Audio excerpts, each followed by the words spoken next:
Lesson 58. Review of the lessons 36 to 40. Hi there. Ready to cover another set of 5 ideas from our journey with A Course in Miracles?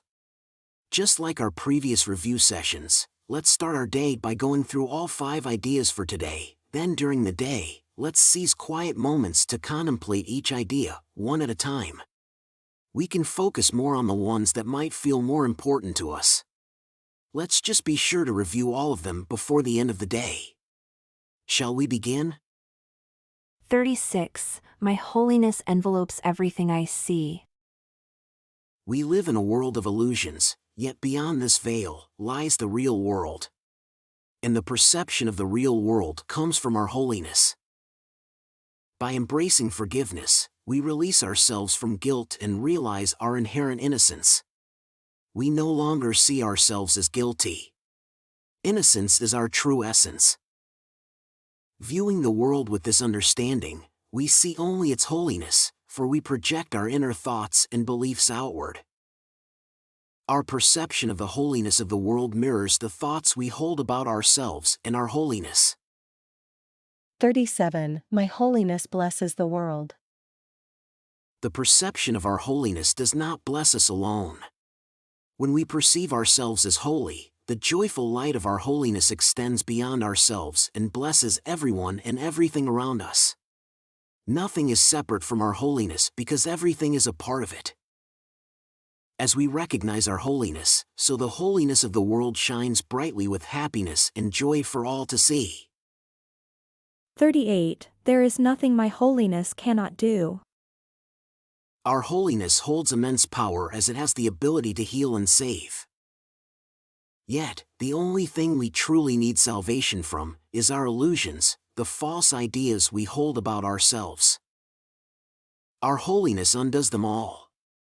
By asserting the truth about ourselves, our holiness can undo all illusions and false ideas, causing all idols to vanish. Our holiness is shared with God Himself and holds the power to dispel every illusion and reveal the underlying truth of ourselves and the world around us. In other words, in embracing this truth, our holiness dissolves all illusions. 39. My holiness is my salvation. Our holiness saves us from all guilt. Thus, recognizing our holiness is the same as recognizing our salvation. Moreover, recognizing our holiness is also the salvation of the world. Accepting our holiness means that nothing can make us afraid, and this will benefit everyone around us. Everyone will share our understanding of our holiness. This is the gift from God to us and to the world.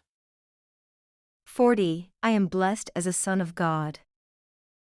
In these words lies our claim to all that is good and nothing else. We are blessed as the sons of God. To all good things we are entitled, because God intended them for us. We cannot suffer any loss, deprivation, or pain, because of who we are. God loves us, supports us, takes care of us, protects us, and directs us in all things.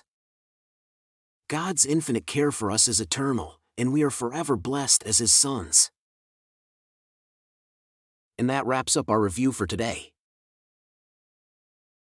Let's dedicate ourselves to embracing these ideas, contemplating each one both on its own and as integral pieces of a unified thought system, a thought system we aim to adopt as our guiding framework in life. 36. My holiness envelopes everything I see. 37. My holiness blesses the world. 38. There is nothing my holiness cannot do. 39. My holiness is my salvation. 40. I am blessed as a son of God. You're doing amazing.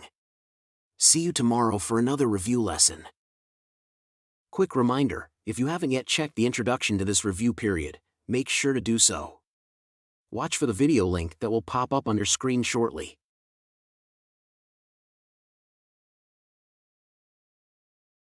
Did you enjoy the video and find it helpful? Please give it a like and leave a comment. And don't forget to subscribe and hit the notification bell. We have a new lesson every day. And if you've been with us for a while, please consider supporting the channel. There's a lot of love behind these videos. Check out the video description for more details.